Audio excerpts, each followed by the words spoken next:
Welcome to the Chronic Health Collective. Your fresh start begins here. We've gathered powerful coaches and experts to help you reclaim your energy, heal from the inside out, and step into a life that really truly feels vibrant, aligned, and deeply fulfilling. If you're ready for better health, stronger relationships, and more purpose, you are in the right place. Welcome, everyone. Today I'm going to be talking about the hidden story behind the breath. I'm Eileen Mcdonald, and I'm so excited to be here with you today. So how many of you ever stop to think about the way you breathe in that moment when you're stressed, in that moment when you feel overwhelmed, frustrated, anxious, and trying to really hold everything together? About 10 years ago, I was presenting to an audience of life coaches and health coaches, and some yoga instructors were in there too. So many of them were really familiar with understanding about breathing practices. They understood mindfulness and meditation. Actually, several people actually taught meditation. And so as during the presentation, I usually guide people through a simple, very simple breathing exercise that many of us have probably heard of. You probably have too. If you've been on the internet or social media, most people have been very present with this breath. It's called the 4-7-8 breath. So how it works, if you're not familiar with it, is that you inhale for a count of 4, you hold for a count of 7, and then you exhale slowly by a count of 8, like you're blowing out candles. But before I lead anyone in any type of breathing exercises, I always remind participants that they are free to return to their natural breathing rhythm at any time. When they start, sometimes people feel uncomfortable, they get a little lightheaded, and they just feel a little uncomfortable during the breathing. So I tell them, you walked into this room breathing. You already know how to do that. So just go back to your normal breathing state. Stop listening to me and just feel maybe your feet on the ground and get a little grounded. So after a few rounds of this exercise, as I was presenting, something unexpected happened. I want you to visualize this first. I'm in a beautiful room. It's very calm. The lights are low. There's a beautiful background noise of soft music. It's very calming. And everyone you can see have their eyes closed, or their eyes are partially closed. They're just gazing to the floor. And in the moment that we were just all getting into this beautiful rhythm, all of a sudden one of the participants jumped up and just ran out of the room so quickly. And most people weren't noticing that she was running out of the room because they were in their own space. But the people around her table noticed, and it kind of jolted them a little. And she ran out, and just so you know that when I do my breathing classes and breathing presentations, I have assistants around the room because you never know how people are going to react, like this person. Her name is Tammy, by the way. And I have permission to utilize her name. So when we talked to Tammy after she ran out, my assistant helped her get calm. Took about 10 minutes to really get settled. She said that she experienced a panic attack. And she felt her heart rate race. She felt shortness of breath, like she couldn't get enough breath in. So she was over breathing. Her muscles got really tense. She said her stomach just really cramped up. And she was so surprised. She was surprised that she actually experienced a panic attack. Now, she's felt anxiety before. She has had that. But the idea of experiencing panic was very, very challenging to her. She said, I'm not a newbie to breath work. I don't know why this happened to me. And so that's a point I really want to make. We assume that breathing exercises to calm down, to relax yourself, that everyone is just going to be able to get in that space of calm, cool, and collective. But that isn't how it works, because breathing isn't simple. It's not benign. I want you to think about that for a minute. I want you to realize that somebody that's had experience with breathing actually had a panic attack with just a simple breathing exercise. So as we talked, she shared, she wound up actually becoming a client, and she shared that she's been under tremendous stress over the last couple of months. She wasn't sleeping, she felt overwhelmed, and she was carrying a lot of responsibilities at work and at home, and life was just burdensome for her at this particular point in her life. And without realizing it, her breathing adapted to her own living and her own reality. Think about that for a moment. Breathing is always trying to keep up with the rhythm of life that we have. So when life speeds up, our breathing changes. When we feel that pressure, our breathing changes. When we feel uncertain, our breathing changes. And especially when we feel threatened, when we feel fearful, our breathing changes. And most of the time, we're completely unaware of those changes. We have unconscious learning. And if you do not have awareness of those changes, guess what? Over time, those changes and those behaviors become permanent of who we are. So as we explored her breathing pattern, we discovered that her breathing had become short and shallow, very constricted in her chest. And she was a little surprised about that. I mean, she knew she was holding her breath, but she didn't realize how constricted she was. And she did share that this feeling of uneasiness and uncertainty is not really new. It's something that she has experienced and lived for quite some time in her life. And she actually found, while we were going through the exercises, she actually found that holding her breath was feeling a sense of control for her. And she didn't realize how often that she actually held her breath. So maybe you can recognize some of those patterns in you. Sometimes when you get an email or you get bad news, sometimes you have a difficult conversation with somebody. Maybe you're confronted with somebody that you love or somebody that's at work, and that confrontation, you just don't know how to respond, so sometimes you hold your breath. And you suddenly realize maybe, oh my goodness, I'm not breathing. And maybe you don't even realize that at all, but that's what your body's doing many times. Sometimes we shift to these short little tiny breaths, like this panting almost, and we're trying to push through whatever episode that's happening or ever experience we're going through. So breath holding is very common in a coping strategy to help you really hold things together. And that's what Tammy was realizing what she was doing. I just want to share that the body is very, very intelligent. And when it feels that it's in danger, it's going to be vigilant. It's going to protect you. It's going to guard you. And that breath reflects in our state of being. So when she suddenly shifted to this structured 4-7-8, we were asking her body to do, right? Her body wasn't ready. Her body was not, it was resisting that breathing, and that's what happened. So for her, it looked like panic. She felt that heart rate racing. She felt that cold, clammy hands. She felt that constricted breathing.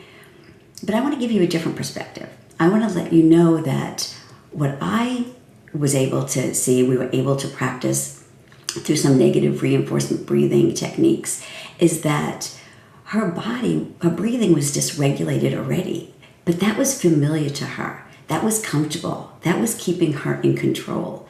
That became her norm. So even though it wasn't serving her well, it was causing sleepless nights, difficulties in relationships, digestion issues. She viewed that. What she did was she realized that she was holding it all together and trying to breathe the 4-7-8 to calm breath. Her body was resisting because it didn't feel safe. And so it changed her whole perspective over breath work. So as a holistic coach, working with people to navigate stress for more ease and flow, I've been doing it for over 20 years. What I kept noticing is the clients that I worked with that had the deeper shifts, that really had that overall being able to make those hard life changes and really boost their well-being, are the ones that I address breathing first with. After years of helping people navigate their nervous system, shift their mindset, my clients who were able to move more quickly through the process and have less resistance were the ones that I integrated breathing with into the coaching practice. So I truly believe that coaching, when you're coaching anyone, even yourself, when a lot of self-coaching goes on, one of the things I really recommend for people to do is just pause. Pause and check in. Check in with that breath. What is it telling you? Your breath is giving you information. Your breath is very adaptive. It moves in different situations and for everything we do. So it adjusts when I'm speaking. My breathing is adjusting. When I'm singing, you don't want to hear me sing. I don't know. I know there's some good singers out there, not me. When we exercise, our breathing changes. When we laugh, our breathing changes. When we cry, when we eat, and when we sleep. Dr. Peter Litchfield is one of my mentors, and I've studied under him for many years. And he describes the breath as very acrobatic. And I love that description because it is. Our breath changes depending on what we need. And it's incredibly intelligent. And it adapts until it doesn't, just like other type of coping mechanisms. Sometimes we just overuse it and our bodies give us signals. And that's when the breathing goes from adaptive to dysregulated. And that is what happened to Tammy. Her breathing became dysregulated. She was breathing short and shallow, holding her breath so she can maintain that sense of control. And for when she tried to calm her nervous system and to shift the breathing, all of a sudden her body was resisting that. It was sending signs. And it's not because she was broken, or it's not because she was weak, and it's not because she was trying to cope with challenges or stress. The body begins to recognize what's going on, and the body is doing its best it can to supply the resources that we have. But over time, like I said, those adaptations become unhealthy. And this time it became unhealthy with her breathing habits. Her patterns became automatic, that shallow breathing, the constricted breathing. So as you know, and I know, we live in a world today where we are overstimulated. We're always connected. I don't know about you, but everybody's connected to their phones. They're listening for their notifications, and they shift their attention. And we always feel like we have to respond automatically. We're always processing information. There's so much noise coming at us between social media and any type of social media. And many people are on so many different aspects of social media that they're getting bombarded on Facebook, on Instagram, on TikTok, on LinkedIn. It makes us sometimes, very overwhelmed. Sometimes we numb ourselves. We have to get disconnected. Sometimes it freezes us. Our breath does that. It helps us shift in those situations that we need. The challenge that I find most is that it's unconscious and it's under our radar, and we don't pay attention. We don't pause and check in. So people often have this unawareness that this breathing is shifting. And many times other people will see it because they will see somebody be upset. So while they say, take that deep breath, calm down, take several deep breaths, other people see it, but we sometimes are not aware. So this is where I truly believe not just doing a technique, but really understanding and develop breathing awareness is where that journey begins. The awareness to learn to notice, learn to observe, learn to become more curious. Really, curiosity is one of those things that I think that we need to be apply more curiosity to our everyday lives. Look at things differently. Look at things not as bad or good, but what information is it giving us? And breathing, when you develop an awareness about breathing and you're able to explore the breath, then you learn to regulate it in a healthier way, not just by a breathing technique, but really understand there's a deeper change that goes on underneath that.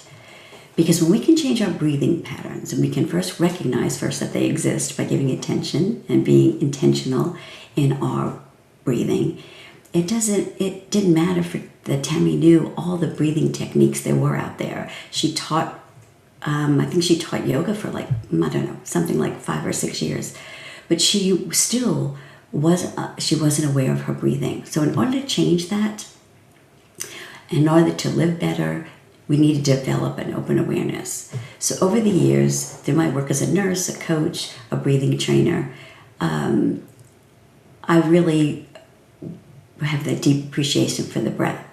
So next section, we're going to be talking about my breathing awareness framework. And I'm really excited for you to be part of that breathing and know more about that breathing awareness framework, because you can use that in your everyday life. And you start to be more aware of how you're breathing, so you can then be healthier, happier, and enjoy life a little bit more. So we're going to be taking a break here, and I will see you back for part 2 here in a couple of moments. What if stress isn't the problem? What if it's a doorway into a healthy and more vibrant you. I'm Eileen Mcdonald, and I truly believe that life is stressful. We have stresses in our lives, but you can dance with the mess of the stress with more ease and flow. You have a lot of inner wisdom, a lot of inner strength, and when you're able to tap into that wisdom and strength, then you find more peace, more happiness, more joy. So let's learn to start dancing with the mess of the stress with more ease and flow, and truly be able to step into your life, in this wild and beautiful life, as your healthiest, most vibrant self. Everything we're made of contains light. From the sun that feeds our world to the energy that flows within us. With LifeWave X39, we've found a way to put that light to work. With X39, we achieved something remarkable in the field of wellness and science that others could not. By utilizing LifeWave's unique patented technology, X39 uses light to elevate GHK-Cu, a copper peptide known to support overall health and wellness. Unlike traditional light therapy, X39 uses the body's own infrared light to naturally increase vitality. By gently stimulating the skin with light, our non-invasive, non-transdermal X39 patches help you conquer your active lifestyle and pave a new way to vibrant health. Becoming a powerhouse is easier than you think. It all starts with your body and a little help from light. Place one LifeWave X39 patch on the body. Apply the patch to clean, dry skin in the morning. Patches may be worn for up to 12 hours before discarding. Keep well hydrated while using this product. Harness your natural potential. Reclaim youthful energy. Live long, live well, live young with LifeWave X39. Be the light. LifeWave. Why do 98% of beauty enthusiasts rave about coolness? It's all in the blend of ancient wisdom and modern science. Introducing Coolness, Pearlescent Face and Eye Serum Cream. This powerhouse combines the antioxidative power of schisandra berries, the glow of pearl powder, and the hydrating wonders of dragon's blood extract. It's like a time machine for your skin, making it radiant, firm, and oh so smooth. Inspired by ancient Chinese traditions and backed by modern nutritional science, this serum cream is perfect for dry, mature, and aging skin.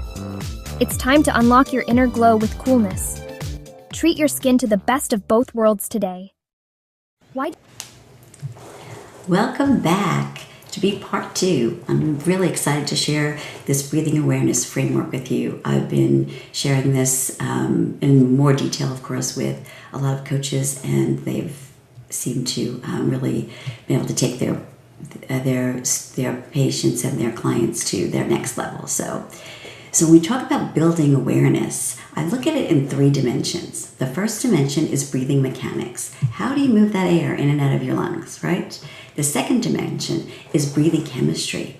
What your breathing is doing under the hood. What is going on physiologically? How are we actually moving the oxygen from the lungs to the cells and the carbon dioxide from the cells to the lungs? I'm not getting too technical here, I promise. And the third dimension is breathing behavior, the psychology of breathing, the why you breathe the way you do. So it's the how and the what and the why. So let's start with the first 2 dimensions in this section, and then we'll move on to the third dimension in our last group together. So what most people think about breathing when they think about breath work is mechanics, right? The rhythm of the breath. So if you are moving the air through with your diaphragm or your chest, are you breathing fast or slow? Are you breathing deep or shallow? Are you using your nose or your mouth? Those are the characteristics, so to speak, of the mechanics of breath. So I'm going to start with the diaphragm. So most people are familiar with diaphragmatic breathing or belly breathing, which I'm not a fan of belly breathing because we don't breathe into our belly, we breathe into our lungs, right? So I know that's a little picky, but But if we think about it, because what happens when people inhale and they say, push out your belly, that's what they're doing. They're pushing out the belly. They're not focusing on inhaling and taking the breath and filling those lungs with the volume of air that we need to stay healthy. So anyway, so the diaphragm and the chest, right? So when we use our diaphragm, the diaphragm is a muscle that goes around our body. Most people are aware of that.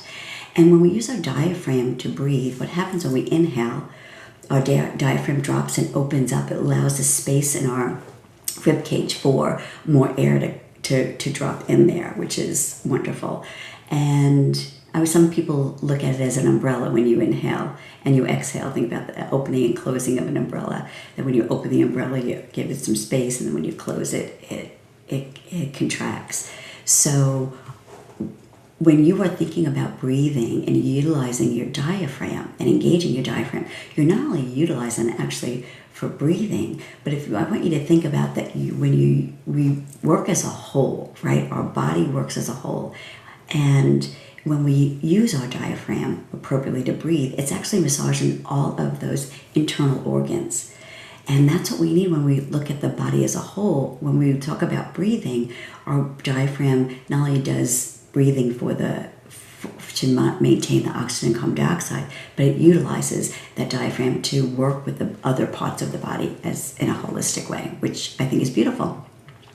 We get that beautiful, luscious air coming into our body, and then it can do its job and give us energy, and if we can feel more energized and our body's in more harmony for sure. When we stay in our chest, what happens many times is that we're utilizing muscles in our chest, in our neck, in our jaw that are not meant for breathing. So if you, like Tammy, have developed poor breathing habits, many times what you'll see is people, when they breathe and they inhale, their shoulders go up. And they exhale, their shoulders go down. They're not using the diaphragm, they're using their upper body muscles. And over time, that causes problems for the muscles. It weakens the muscles, and the body just has to work harder. So I always have people practice diaphragmatic breathing by lying down, because a lot of times it's easier to access your diaphragm and notice it when you're lying down. So it's just a tidbit of information for you.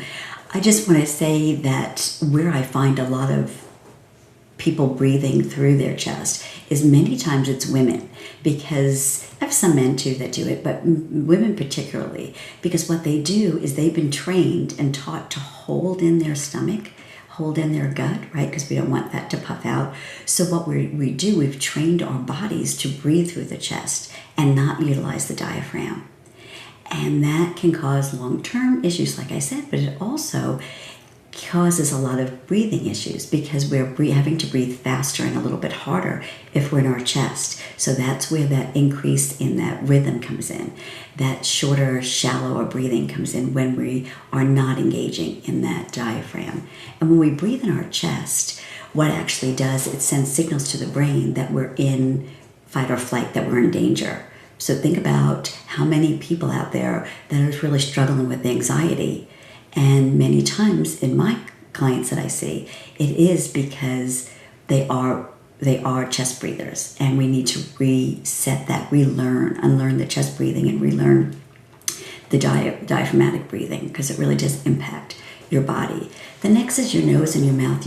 We hear a lot of people talk about everybody needs to breathe in their nose, and yes, we breathe in our nose because the air gets filtered and it comes in a little bit slower, which is wonderful.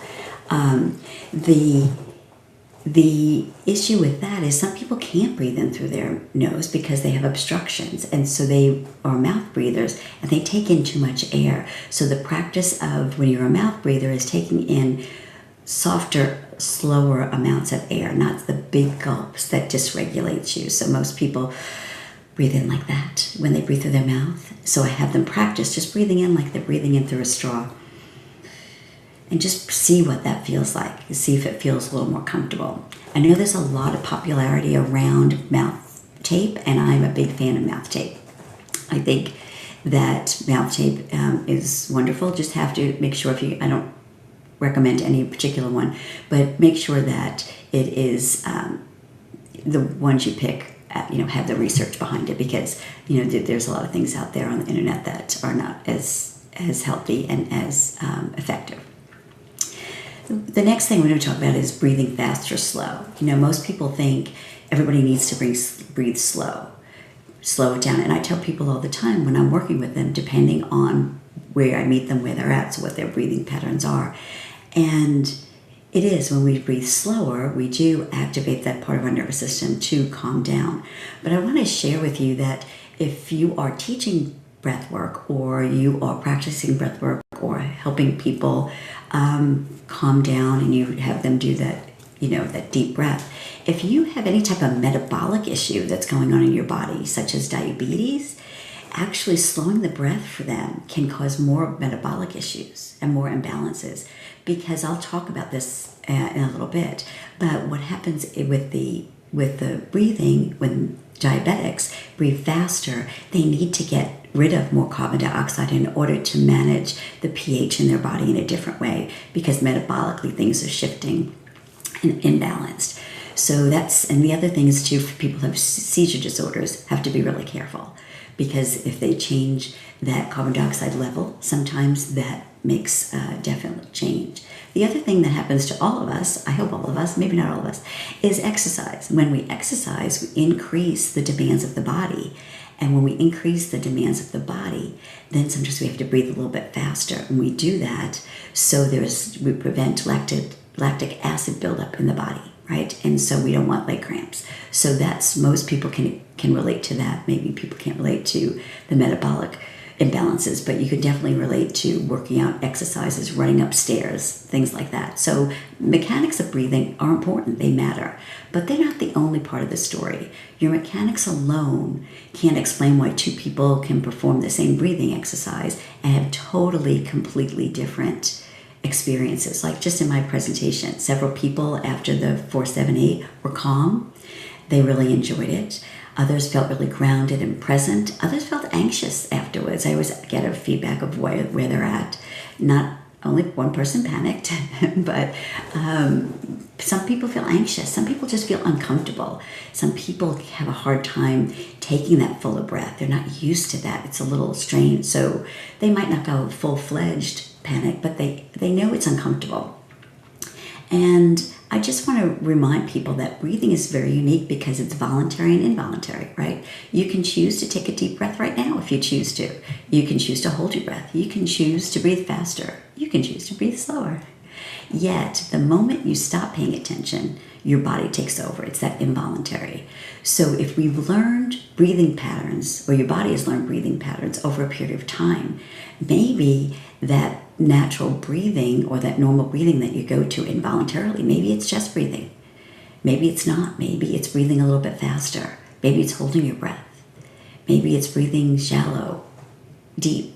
So when we start to develop an awareness and really understand our own personal breathing journeys and really understand in what situations that we breathe certain ways, then we get a better understanding of how our body works and how we actually can start to navigate the stresses in life with a whole bunch of ease and flow, which I think that's our goal. Most of my clients, that's definitely their goal. We are born breathing, right? We're born knowing how to breathe, and we don't take control until we have life experiences. And so I want to, really stress that. Our body knows what to do. So we are now going to go into breathing chemistry, which is one of my favorites, because I really want people to understand that it's not just the mechanics of breathing, that we really have to be conscious of the chemistry. And when I talk about chemistry, I bet people go straight to, oh, it's oxygen. We need oxygen. And yes, we do. We need oxygen because we've been told, right? We can eat, we can go without food, we can go without water.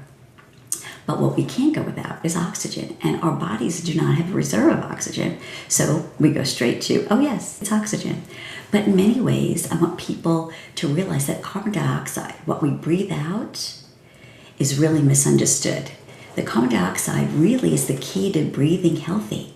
Unfortunately, it's got a very bad reputation until today. We're going to change that reputation. So I'm going to share a couple of things about carbon dioxide that I think is really important. The first one is that it's our body's natural relaxer. It's its own Prozac, I guess you could say. It relaxes the vessels in our body, and it dilates them, doesn't constrict them. It keeps the blood flowing very easily, and the more blood that flows to the brain and the organs, of course, the healthier we are. And I don't know about you, but I want as much blood flow to my brain as possible, so I can make better decisions. I can focus. I can have mental clarity.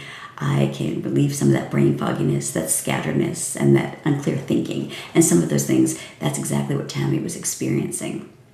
And secondly, I wanted to boost your energy. What influences actually we need enough carbon dioxide in our body so that the oxygen adheres to the cells and it goes down to the cells that produce our energy. So if you want more energy, you really need to have an adequate amount of carbon dioxide in the body.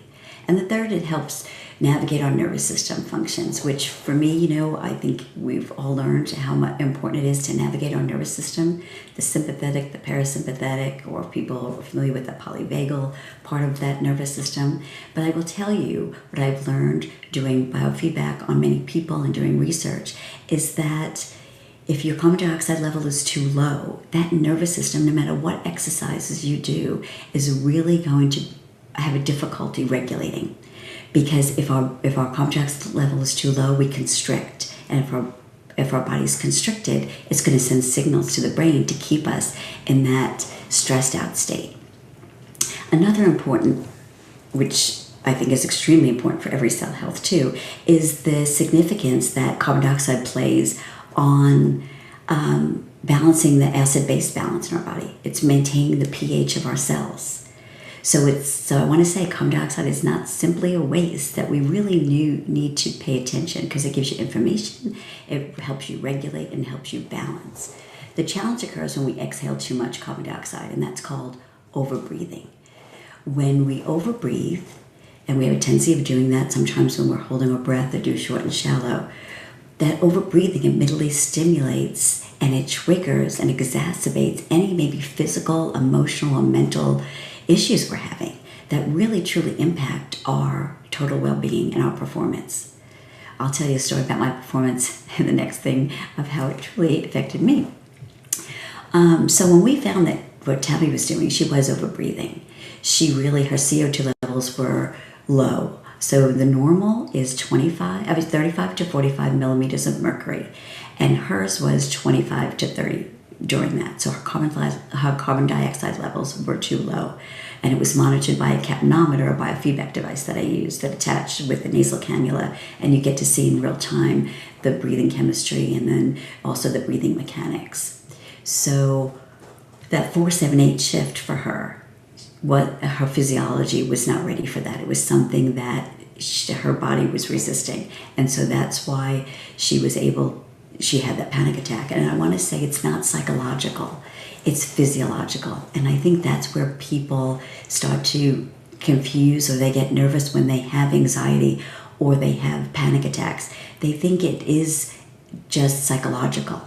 But I want to stress that it's physiological. It's the change in the breathing chemistry that does the constriction and really does shift the body into a different state. So when I worked with Tammy, we worked on her breathing awareness, her breathing patterns, her tolerate. We brought up her carbon dioxide level, and then she was able to gradually adapt to being with higher carbon dioxide levels and being able to really nurture herself in a healthy way. It took about 10 to 12 weeks, and her physiology really stabilized. So I really think that's so important to realize that.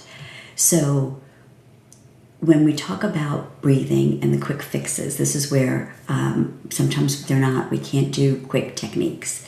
The breathing patterns that we've been accustomed to over the years, the body learns and it practices and it relies on them to keep you safe.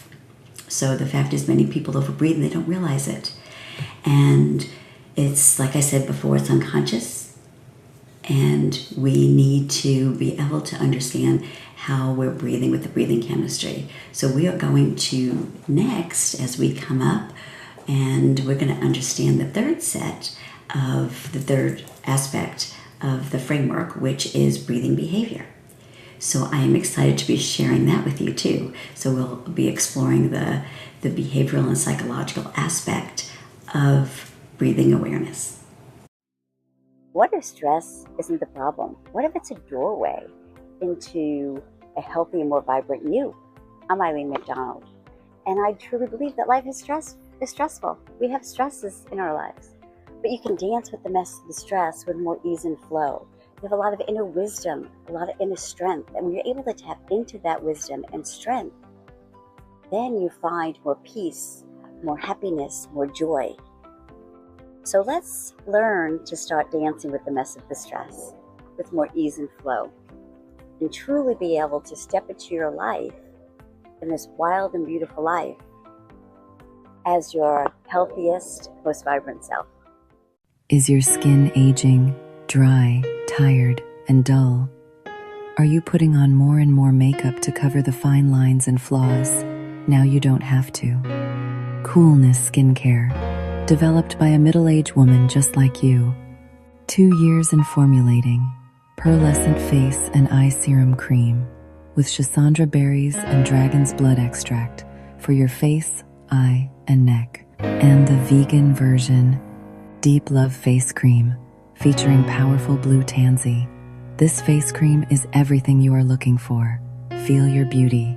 Visit coolness.com or scan the QR code for more information.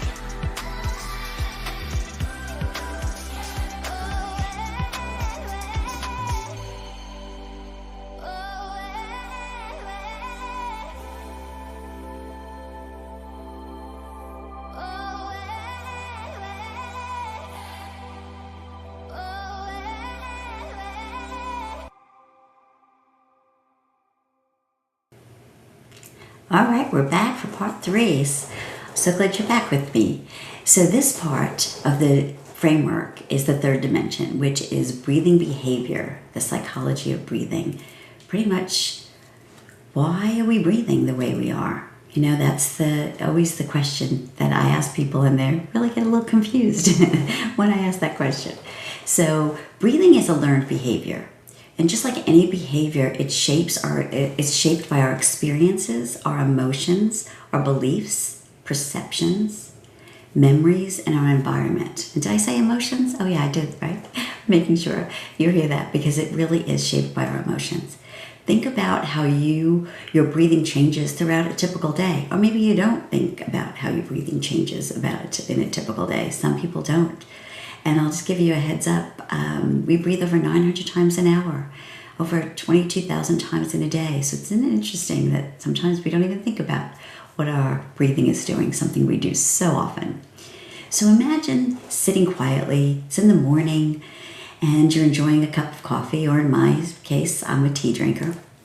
And your breathing is relaxed. You feel just very peaceful and settled. And all of a sudden the phone rings. And you look down and you see the number. And it's not a number you were expecting. It's someone that you have a very complicated relationship with. I don't know if that's happened to any of you out there, but I know it's happened to many of my clients, and probably even myself a time or two. And in that moment, when you look at that, you don't even have to say anything, and your breathing changes. For some people, it gets shallower. For other people, they hold their breath. For other people, they speeds up. And perhaps some people just let out this big, that sigh, like, oh no, how am I going to handle that? You didn't intentionally change your mechanics at that moment. You didn't tell your body, I need to hold my breath now. Your breathing changed because of your perception. Your perception of the situation changed. You went from the calm to the triggered. And your breathing responded just with that. So in situations where we find ourselves maybe shifting our breathing. It could be when we're experiencing a loss. It could be a loss of a job, a loss of a relationship. It could be feeling rejected. It could be feeling physical pain, emotional pain, feeling a sense of overwhelm, deadline approaching, pressure to perform. Many times people feel that. They have anxiety issues. And even meeting new people sometimes can cause us to shift our breathing. Having an argument with a loved one. And our breathing, like I said in the first chapter, it responds to all of it. It's the constant reflecting of what's going on in our inner world. The breath reflects how the body is interpreting life at that moment, and it's actually unconscious. So this is why I believe the best method to learn breathing is truly from the inside out. It goes beyond the techniques. It goes beyond focusing, whether it's fast or slow, nose or mouth, deep or shallow. It goes to the intelligence of the body, the intelligence of the breath. And as you know, when we go through areas in our life when we're feeling unsafe, it's hard to navigate challenges, right? And over that time, a lot of times we dysregulate our breathing patterns, but they become familiar to us, just like they did with Tammy. They became her norm. And what happens is your body forgets about the other options, the natural options, the regulated breath that we were born with doing, like I said before. So when Tammy was carrying all this emotional responsibility and just feeling totally uncertain about life, it was really challenging for her to navigate that breathing technique. But when we were going through the challenges with her, what she realized was that she would tighten herself, she would brace herself because she wanted to push through everything. So she doesn't even know how long her body was so tense and bracing. So it's a question I have for you guys. Do you notice when your body tenses and braces? Do you notice when you're waiting for the next shoe to drop? Because I can guarantee that's a good time to check in with your breath to see what that is.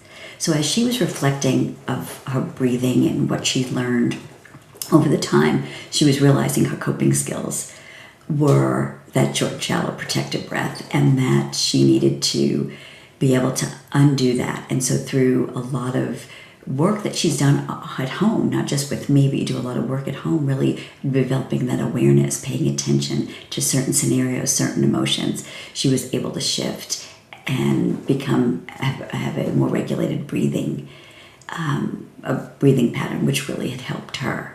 So whether you're an individual that experiences anxiety, chronic stress, emotional pain, and physical pain, believe it or not, our breathing responds to both.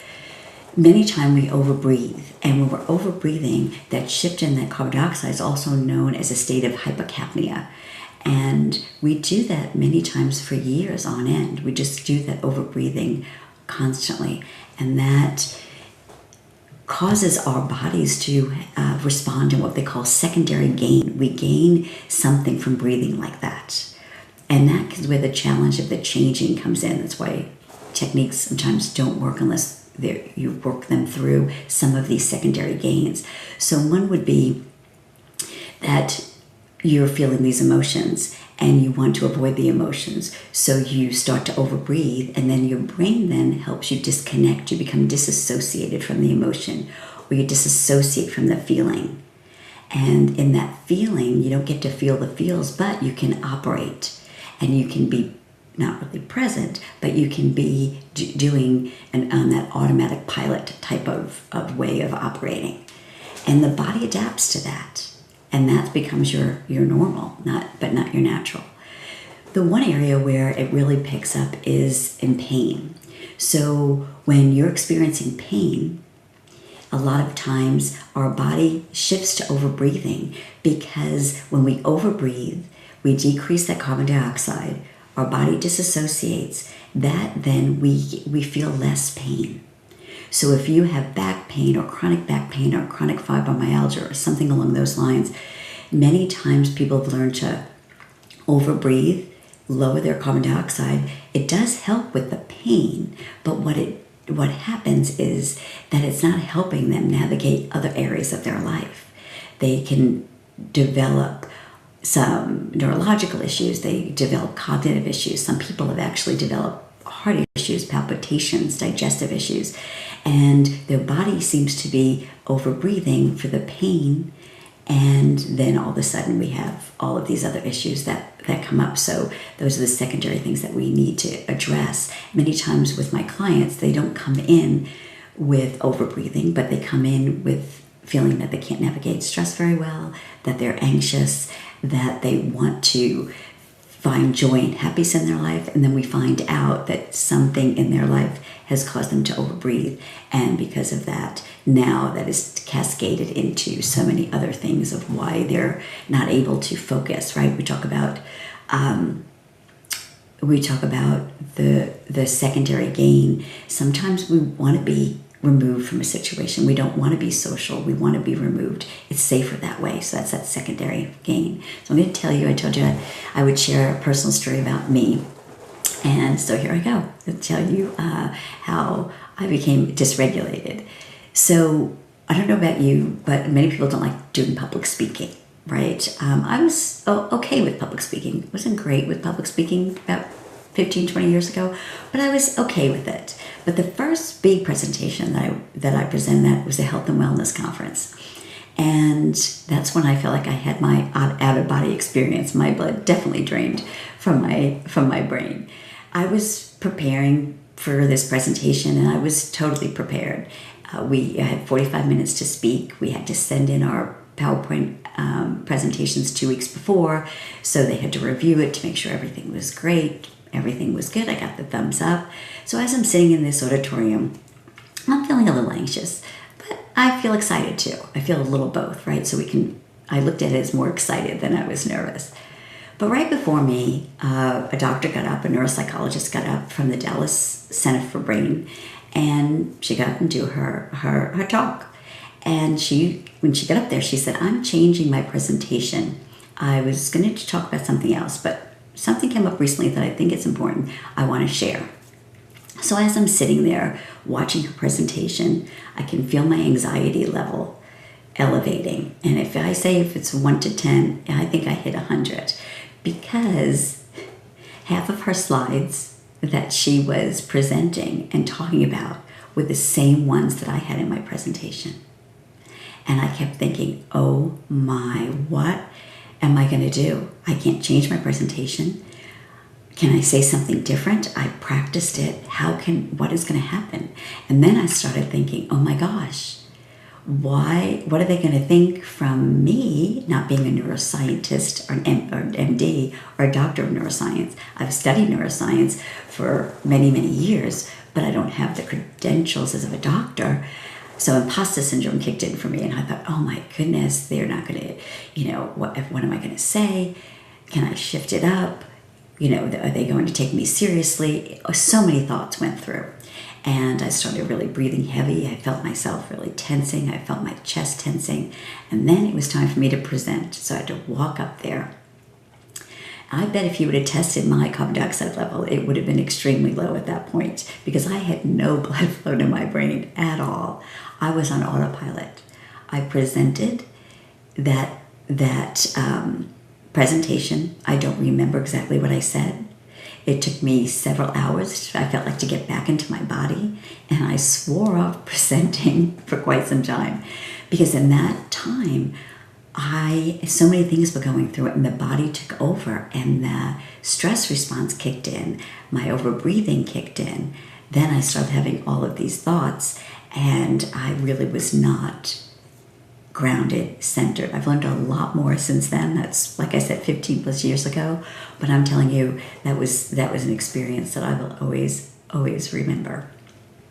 So I want to just tie it together, and if we have some time, then I'll do a short exercise with you.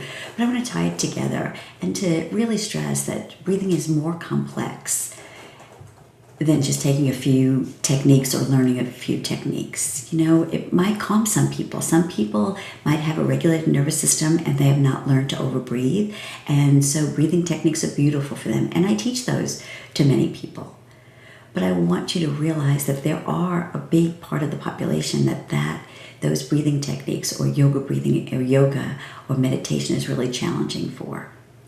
And when we experience stress and we go into a deeper activation of that stress response, we need to really understand the breathing dimensions, right? That transformation that occurs when you can have your behavior influence your mechanics, have your mechanics influence your chemistry, and have your chemistry influence how you think, how you feel, and how you function. Today, together they create a feedback loop, and it covers every aspect of our well-being, our emotional, our physical, our spiritual, and relational. So I want you to really stress and understand that if you're one of those people that have trouble with breathing techniques, have trouble or get agitated or feel anxious all of the time, it probably is related to over-breathing, and your emotions and your life experiences have triggers that helped you develop habits that are no longer serving you. So I want you to understand that your breath is a guide, and it really helps you develop awareness, and it gives you the ability to handle life's challenges with more grace and more ease and more clarity and more presence. So I'm just going to do a quick little exercise with you. If you're driving, please don't do this. I would love for you to be in a quiet place. And if you can, have your feet on the floor, maybe your bottom on the chair, your back supported. And if you feel comfortable, you can close your eyes. And if you don't feel comfortable, you can gaze to the floor. And I just want you to notice. I want you just to sit and notice. Notice that air coming in. Is that air coming in through your nose or your mouth?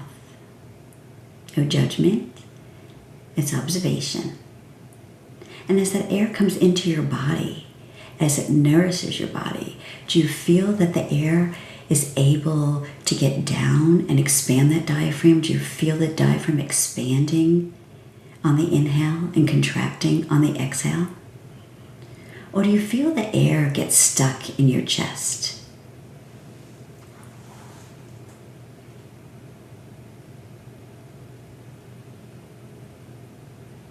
Do you notice that on your inhale, your shoulders go up on the inhale, maybe and back down on the exhale?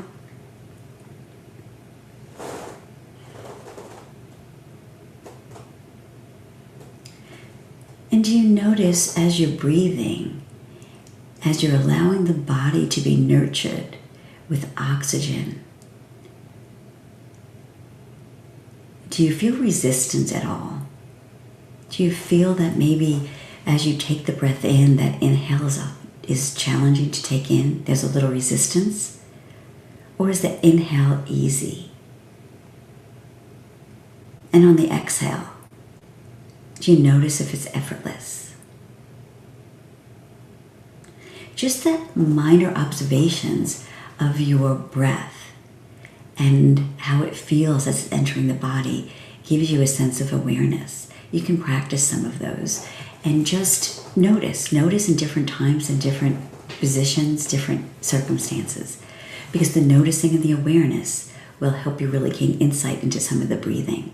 And if you want to know more about the breathing, you can always reach out and contact me. So I am so happy to be here with you today. And if today's episode at all spoke to you, I just want you to know that you can take action. You just don't have to watch. If you want to book a free consultation with one of our experts at the chronichealthcollective.com for personalized support, that would be great. You can subscribe to our monthly magazine for powerful tips for the 10 coaches to really elevate your health, your mindset, your relationships. Join us live every Tuesday, 7:30 p.m. Central Time, and catch the latest or the past episodes anytime at E360 TV or at youtube.com at Chronic Health Collective. And I truly want to appreciate and thank you for tuning in today. Your transformation starts with one bold step. See you next week.